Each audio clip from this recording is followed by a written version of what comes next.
2021. So the question that I would have to you is, do you understand who pays taxes on behalf of a corporation? When that tax cut came through, That's not the question I asked. when That's that tax cut, the results of that tax cut was a Dr. lot of. Snuffle. That's Hold not on, the question I'm I responding. asked. I'm responding, sir. When the Hey, results came, who the pays payroll results of tax? the results of that tax cut were a lot of corporate stock buybacks. A few people got a one-time bonus from some corporations, and then a few years later, corporations jacked up prices, and it took price increases across the board, all across the country. So those tax cuts did not benefit For regular fuck's people the sake. way you're going to try to claim they did. Corporations do not lower prices or hire people when they get tax cuts. That's total nonsense. They All hire right. they Dr. hire Snuffle. people. Dr. Let me Snuffle. finish this point right here. They Are you hire going to ever people finish it? right here, sir. They hire people when demand goes up, and demand goes up when you give money to regular people. So if we had spent that same amount of money on tax cuts for regular people, company industry would have boomed permanently in this country, and we would have had no need for that tax cut. All right. So now, since you just, I mean, that was honestly, I don't really even know what you just said. It was so all over the place.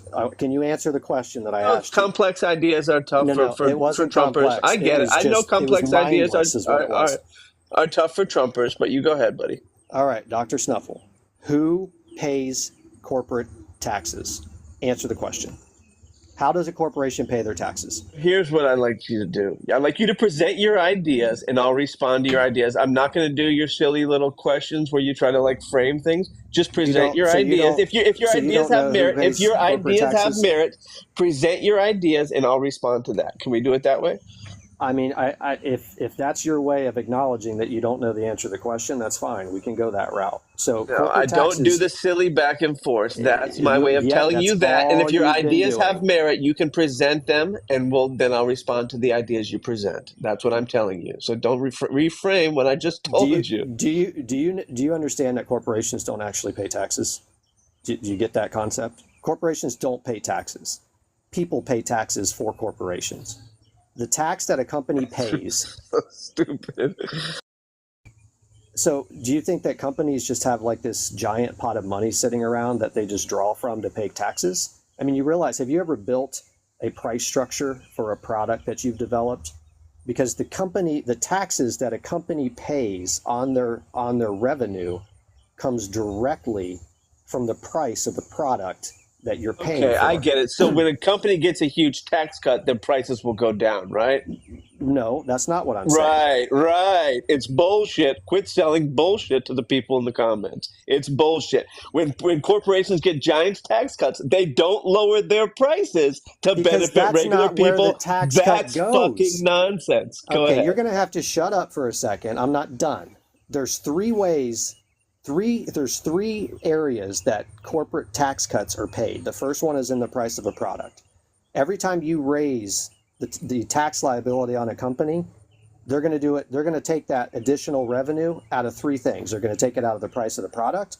They're going to take it out of the future. No one was presenting raising taxes. All right. Yeah, as a matter of fact, Joe Biden is. He's talking about raising them, and Kamala Harris is talking about raising them up to 48% in the 2025 budget. But we'll get to that. The other way that tax revenue or that taxes are paid from a corporation is from the future earnings of an employee. So when a company has to modify their spending or modify their budget, really they have to make adjustments in their income statements and their balance statements to offset the amount of taxes that they're paying. It's coming directly from their ability to increase future earnings of their employees. And here's the big one, and this is the one that most leftists don't understand, and I can't for the life of me can't figure out why you can't wrap your brains around this. But what happens to the profit of a publicly traded company? What do you think happens to the profit for that company? It goes to the shareholders, right? Sure, they take some of that profit. They take some of that profit, they invest it into research and development, they invest it into So growth yeah, and you're expansion. great. Thanks for your little. Yeah, I'm done. Or you're not done. Or I'm not done yet. So just be quiet. They invest some of that What money does this into have to their. do and Okay, you're with gonna what have we to were be quiet. talking about? And what does and you get back to the Quiet. Trump tax? Yes, I'm getting back to the Trump tax cuts. So when Donald Trump reduces taxes from 35 down to 21%, what he's doing is Benefits. Who benefits? everybody benefits. The Bullshit. consumer, Bullshit. the consumer benefits, the employee benefits, and the investor benefits. And how the investor Except that's benefits not is what you. happened. You are the investor, Dr. You're Snuffle. just You gonna may not keep muting realize me. this. If So you so have a retirement account, you are the investor. If you invest okay, in a great, great. The 401k, stock market's you are been the booming investor. before and after. Yeah, So let and me respond now. Can I respond now? Can I no, you respond now? can't. I'm not done I yet. like The reason why the stock market is booming is because you're companies had this selling a bunch of windfall bullshit of to. profits thanks to the tax cuts to Oh, okay. So actually when they were provide booming to before. the investors. Okay, so now can I respond without being muted? So Are you gonna actually focus on when the they were topic? booming before the Trump tax cuts, that was what? So yeah, that's bullshit. That's total nonsense. The stock market has been booming for like 20 years and it's going to continue to boom for another 10 or 15. So that has nothing to do with the corporate tax cuts. Another bullshit lie that far right Prove it. Republicans are selling Prove you it. because Prove the it. economy What was was the booming before Prove percentage? the it. Yeah. Trump tax What cuts was for Prove it. about 10 years. The stock Prove market it. was booming. Sir, here's my proof. The stock market was booming for about 10 years at the same rate before the Trump tax cuts. So Not that's true. total horseshit. That is Not total horseshit that you're selling true. people. And the fact of the matter is, if you had not given that giant tax cut that went mostly to people at the very top, mostly to You're people who at the very top, absolutely it did. lies, lies, because I'm not done yet. If you No, had given, if you had given, yeah, I'd like to. I'll wrap it up right here if I can stop being muted. If you had given that tax cut to regular people, to people that earn.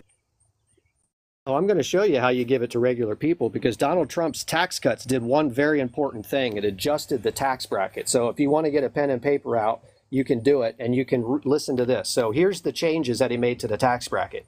The top rate fell from 39.6 to 37, which is 2.6% reduction. The next bracket went from 33 to 32%, a 1%. The next bracket went from 28 to 24, a 4%. The next bracket went from 25 to 22, a 3%. The next tax bracket went from 15 to 12%. So the bottom three tax brackets that were adjusted had a larger percentage tax deduction or tax break than the larger two tax brackets did. So don't give me this crap about the tax breaks went to the upper income brackets because it didn't. A smaller share of the tax breaks actually went to the upper income brackets. We saw major changes in the standard deduction. We saw child tax credits increase, which directly impact lower and middle income households. And as a matter of fact, the tax cuts were so successful that we, over the last 3 years, have repeatedly, year after year, seen record tax revenue coming into the government. Revenue coming into the government is a direct result of Trump's tax cuts. And as a matter of fact, it was so explosive that it exceeded the CBO's projections in this calendar year so far by over 40%. That's how effective the tax cuts were, because when you give people money back in their pockets, they actually go out and they spur economic activity. When you reduce the tax rates on a company, you actually help people to grow their retirement account so that they can retire one day, or they see an increase in their income because companies have a little bit of extra profit laying around to pay to the bottom line and to increase their employees' salaries. And more importantly, you give people a little bit more power in their spending until, of course, Joe Biden comes in and decides he wants to add another $7 I'm guessing he was going to say $1 trillion to the debt. Find that very easily. It does not work. Lowering even the Congressional Budget Office has proven this stuff wrong over and over. The Republican Congressional Budget Office has proven this stuff wrong over and over and over again. He mentioned the tax rates. That's funny how you mentioned, oh, a 3% rate is bigger than a 5% rate cut is bigger than a 3% rate cut. But if you're making $10 million a year and you get a 3% tax cut, and you compare that to somebody who's making $50,000 a year getting a 5% tax cut, the person making $10 million overwhelmingly gets a tremendous amount more money back than the person at the bottom end. And people who make over 10 and 20 million dollars a year and have billions of dollars, they can't spend any more money. They spend every bit of money they have. That's why inequality has skyrocketed in this country. As we've seen wages go down, real wages have gone down since the 60s for regular people. As billionaires have sequestered more and more of the money outside of regular people's hands. This idea that that's going to increase revenues in the government, false. This idea that's going to be good for regular people, false. Give those same tax dollars, not percentages. And not to mention, those were temporary cuts when the corporate tax cut was permanent, when the corporate pass-through for millionaires and billionaires was permanent. Give those same dollars, the same $500,000. Dick Cheney got like a $200,000 tax cut when regular people got $600 under the Bush plan. Give that same $200,000 to regular people. That money gets spent. Every penny of it goes back into the economy. The economy booms when you give money to regular people. When you give it to ultra wealthy, it does nothing for anyone but them.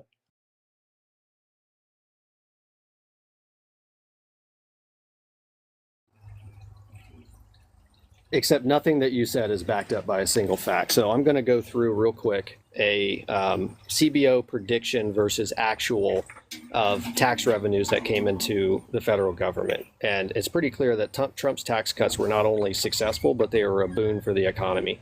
So this is a report from 2022. It says in fiscal year 2022, federal tax revenues reached a record high of 4.9 trillion.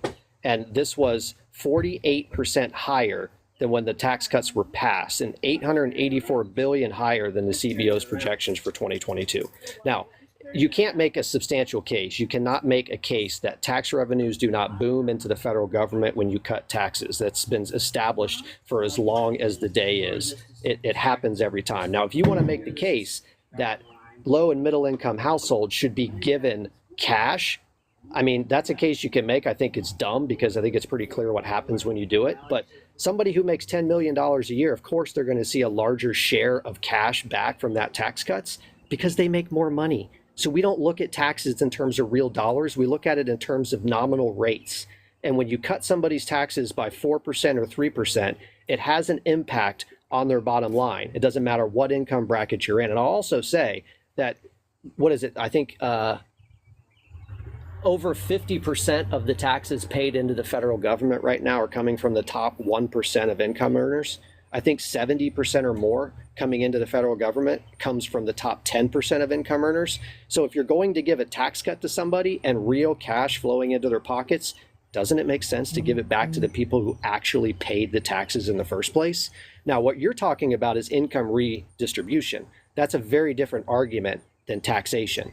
And I don't think you can equate the two because they're not equatable. How money comes into the government is where tax.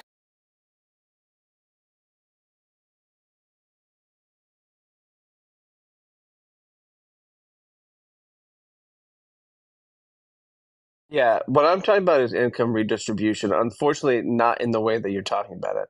The income redistribution that has happened since the Reagan taxes, since the Bush tax cut, since the Trump tax cut, is that the real wages for regular people has gone down as billionaires have skyrocketed in wealth.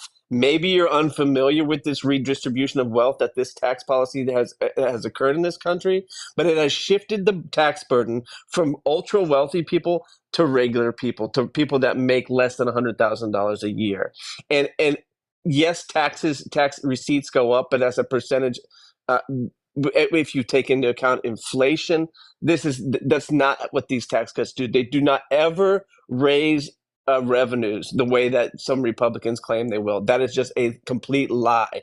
These tax cuts have been horrible for regular people as they have shifted the burden of taxes onto regular people, and most of it just gone to debt. Debt has skyrocketed as a result of these tax cuts. And what happens is, as you know, we used to have a 90% nominal tax rate for people that made like over $5 million. And that encouraged them to reinvest money into their business, into the economy, and pay their people more. The Henry Ford model was, he realized that if you pay your people more, they're going to buy your products. They're going to buy your expensive products, and the economy is going to boom. And that's what happened. When we had extremely high marginal tax rates, the economy boomed after World War II.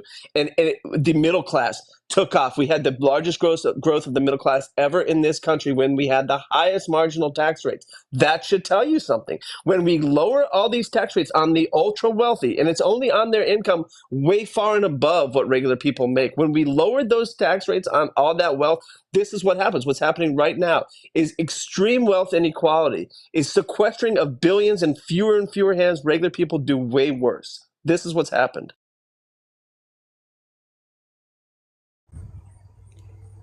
Wealth inequality comes primarily from an inflationary economy. So if you want to talk about buying power and people in the lower income brackets who are struggling, it has everything to do with the fact that inflation has gone through the roof thanks to Joe Biden and cackling Kamala Harris's spending. So let's go back real quick and talk about the baseless charge that you made about the 90% nominal tax rate after World War II causing an economic boom. That's a flat out absolute lie. What caused an economic boom after World War II was that we were the only major industrialized power left in the world to actually create economic activity for the globe. We were the only ones left that wasn't left in utter destruction. Most of Europe was destroyed through World War II. The United States, by default, was all that was left to pick up the economic engine of the world, and we drove it. It had nothing to do with the tax rates and had everything to do with the fact that somebody had to pick up the pieces and build an economy that the globe could be sustained on. It had nothing to do with tax rates. So this idea that Republicans continue to say that tax revenues go up more than what they actually do, dude, I literally just read to you in 2022, the CBO estimates were off by almost $1 trillion because the tax cuts were so explosive and so impactful to the U.S. economy that the economy grew at such a rate that tax revenue increased so much that it literally blew away the CBO estimates. I don't think it's ever happened that way before. We've seen this type of growth before, but we've never seen the type of tax revenues that come into our country. Now, if you want to have a conversation about how our debt and our deficit has responded to that, we can. Because we are now today sitting at an almost $2 trillion annual deficit for 2024, despite the fact that we've got more tax revenue coming into the country than ever before. We don't have a tax problem. We have a spending problem. We don't have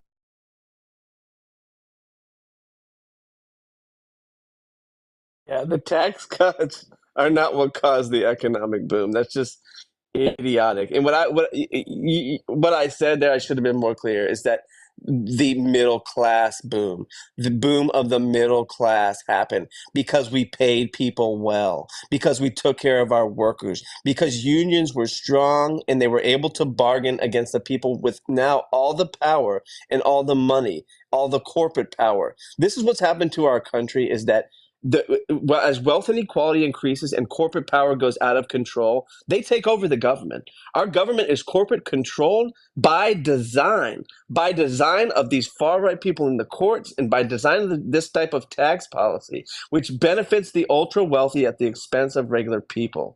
And as our elections are funded entirely by these billionaires now and by these ultra wealthy people, they gained complete control of our government. And that's what's happened with the Supreme Court. They favor corporations wildly. Anything that hurts a corporation, they are all over it. Anything that hurts a regular person or a person's voting power, they couldn't give two shits about, because they are owned by corporate and ultra wealthy power. And this is the result of increasing inequality. And this tax policy, the Republican tax policy, has done nothing but exacerbate this huge inequality. And this is what we get. We get a government controlled by corporate and ultra wealthy interests and not responsive to the people because of this inequality, because the people they put in the court allowed for corporate funding and extreme wealthy funding of our campaigns. They said it'll be sunshine. We'll get to see where the money comes from. But the Republicans blocked that bill in the Congress, so now we don't even know where the money comes from. This is the result of this type of tax policy, this favoring of the ultra wealthy. We've lost our government to those interests.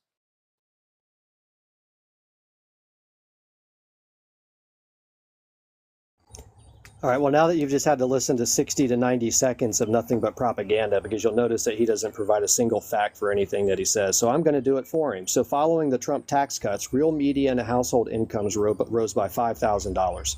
wages increased by 5% and the fastest 2-year growth in real wages in 20 years. The poverty rate and unemployment rate reached the lowest levels in 50 years. The bottom 20% of earners saw their federal tax rates fall to its lowest levels in 40 years. Americans earning $100,000 on average received an average tax cut of 16%. The share of taxes paid by the 1% of households increased, while the tax burden paid by the lower income earners decreased. A family of four earning $75,000 family of four earning $75,000. Oh, excuse me, let me back up. So if you allow the tax cuts to expire, a family of four earning $75,000 will owe an additional $1,500 in taxes. A family of five with two earners making $100,000 will owe an additional $7,500. The child tax credit will be slashed in half from $2,000 down to $1,000. A guaranteed deduction of 90% of tax users use to simplify their tax filing will be slashed in half. So the facts are that people made more money under the tax cuts, that their wages increased, that the lower income households saw their share of the tax burden decrease.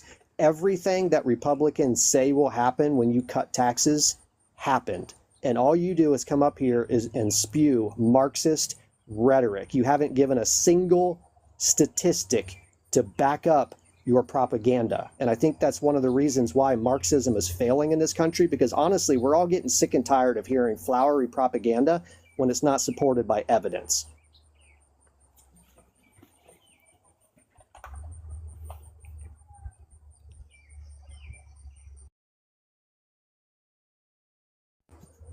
Oh yeah, I'm sure you're familiar with the concept that correlation is not causation. At least I hope you are. And No. I hope you know that the post-COVID boom is responsible for this stuff. And I'm not a Marxist by any stretch of the imagination.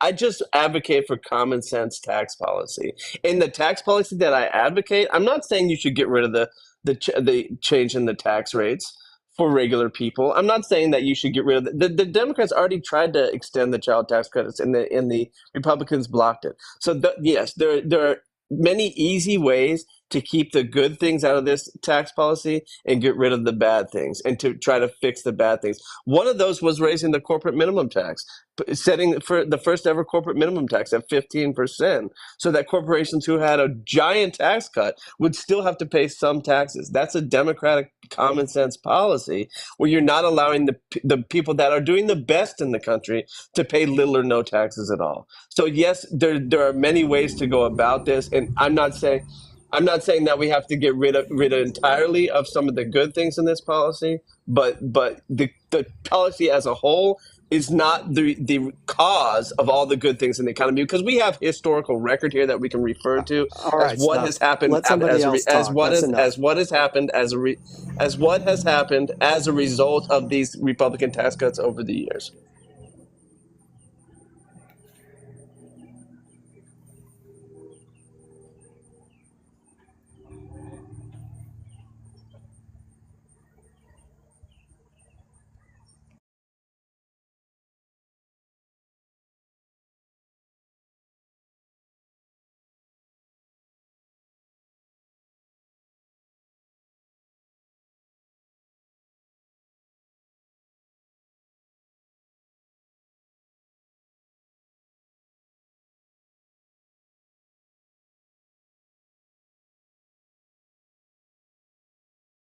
JD Vance bullshit right there. Well, We need to what's have funny? more children. Like, come Hey, on, dude. That has Snuffle. nothing to do with anything. Like, have as many children as you want. Don't Oh ever my tell gosh. anybody else to have more children. The government shouldn't be involved in that, and neither should Snuffle, you. Snuffle, Neither Snuffle, should you. That's nonsense. Snuffle. Hang on a second, Snuffle. I'm not hanging on. I'm Hey, finishing my point, and then I'll be quiet. Fuck, haven't you learned that yet? I've got to give you a little bit of credit, because by the time you were done listening to facts, you started to backtrack a little bit and talk about how Republican tax policy That's not true actually at all. makes sense. No, that's not true at when all. it's And I'm not applied. sitting here looking up statistics while I'm having a debate. I can go get all my facts and bring you all my stats as well, because I have researched this stuff extensively. That's where I'm getting my knowledge from, and I can go do that because I'm just a random afternoon after I got here. Snuffles, why are you coming into a debate in here when you don't have your facts and your statistics with you? And then whenever he proves you wrong, Oh my He God. didn't prove me This wrong. is the problem, Snuffles. This is it. This is it right He here. didn't prove me wrong whatsoever, SK. I wasn't finished talking, and you're talking again. This is the Neither problem. was I. Right Neither was here. I. This is the problem. Why are you coming into a debate without your facts and your information, and you're just in here spewing a bunch of brought my nonsense? facts. I'm bringing my facts. Because people that don't know are going to think that you know what you're talking about. Do know what I'm talking about, You don't have anything to SK. back it up. I do have stuff to back it up. I have up. everything to back it up. I was just telling you about the rate of the highest marginal tax rate, the way that was depleted by the Republicans parallels exactly when real wages in this country went down and the middle class has shrunk in this country. I mean, I can go get you a fucking graph if you need to see one, but I am talking facts, just the same as he's trying to skew, to associate correlation and make that into causation.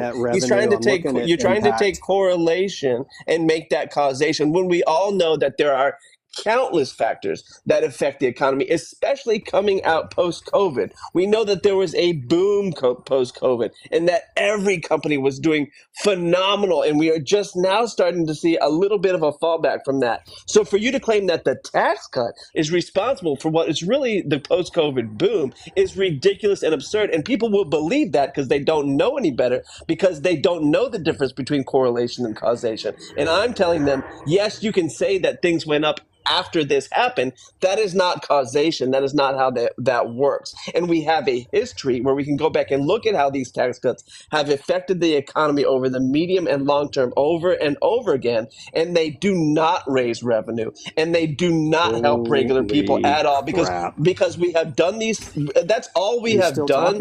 That's all we have done. Yep. And I'm almost finished.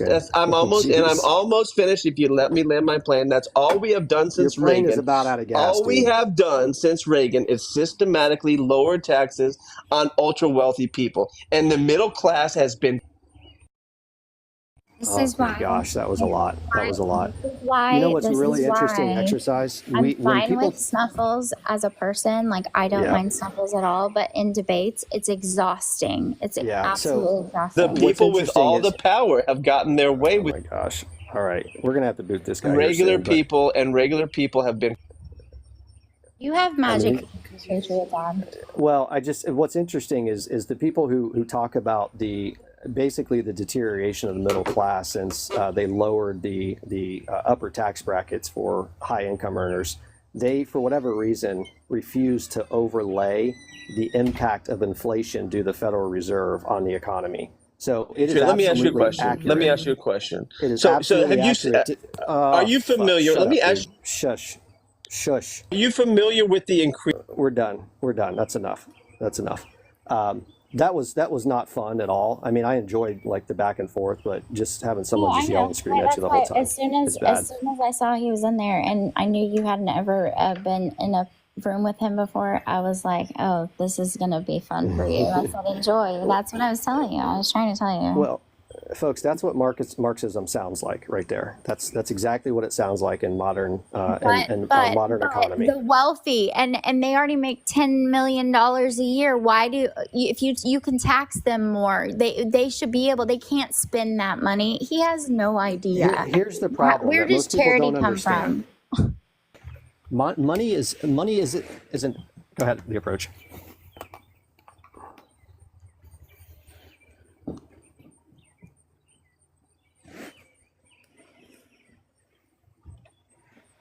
That was Will. That was Will. I didn't do that. I was teleporting. I couldn't. I don't. Thanks. There's a concept that I think most people haven't wrapped their heads around when it comes to wealth and the movement of wealth in an economy.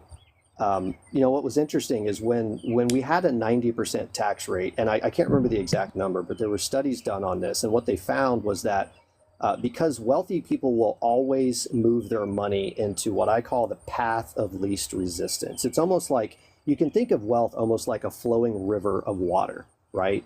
Anytime water hits a barricade or something that tries to stop the movement and the impact that wealth or water can have, it automatically redirects in another direction. Well, wealth is the same thing.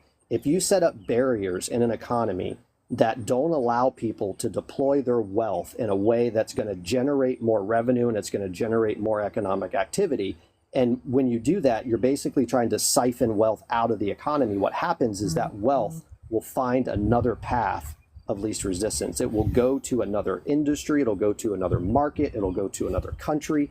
They will find a way to move their wealth to a place where it can be put to actual use and not be wasted by the government.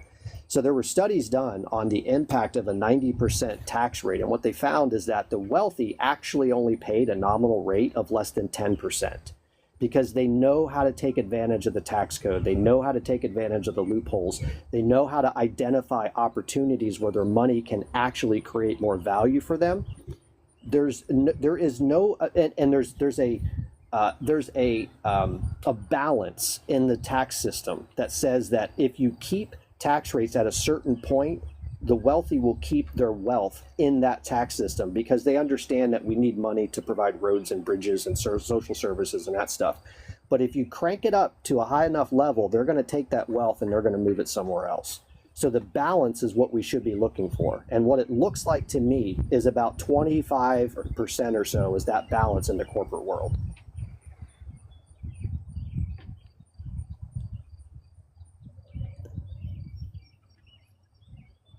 Thanks.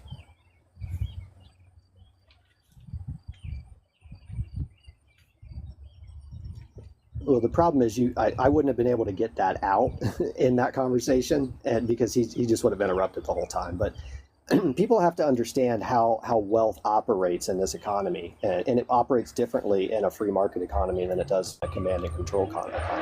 So the wealthy people are going to find ways to put their money to use, period. And there's nothing that the government can do to stop them. So what the government should be doing is try to identify a tax policy that encourages the wealth to stay, and at the same time raises enough revenue for the government to operate. And I think we have found that sweet spot. It's between 20 and 25% on the corporate side. And, I think we can still fiddle with the individual tax brackets to see what it is on the individual side. But I think Trump got it pretty darn close to right.